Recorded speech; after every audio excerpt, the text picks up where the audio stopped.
On vit actuellement le retour de l'Open d'Australie à Melbourne, en Australie.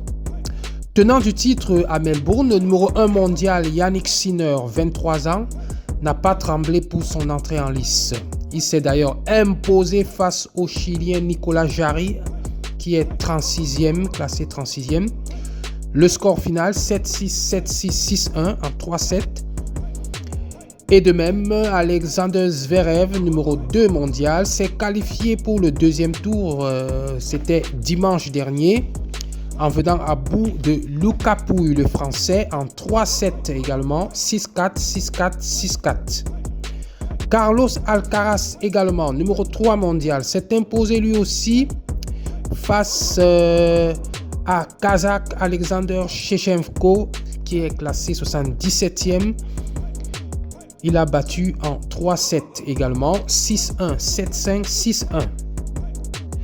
A noter que le grec Stefanos Tsitsipas, finaliste du Grand Chelem australien en 2023, a été éliminé dès son entrée en lice à l'Open d'Australie par le jeune américain Alex Nicholson en 4-7, 7-5, 6-3, 2-6, 6-4. Tout ça s'est passé ce lundi. Malmené par l'américain Nishesh Bazavaridi, qui est classé 107e mondial au premier set, le Serbe Novak Djokovic s'est qualifié tout de même ce lundi en 4-7, 4-6, 6-3, 6-4, 6-2.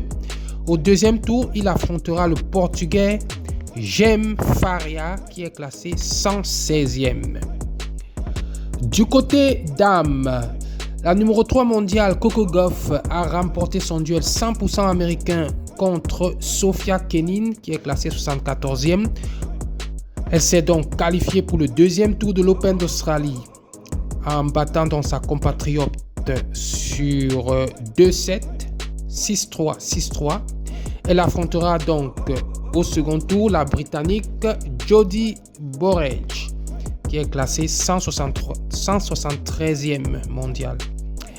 Après la qualification dimanche d'Aryna Sabalenka, qui est top 1, double tenant du titre, et de la finaliste de l'édition 2024, Zheng, qui est 5e mondiale, la Polonaise Swiatek, qui est classée 2e actuellement, s'est aussi imposée en 2-7 contre la Tchèque Kateřina Simakova, 6-3, 6-4.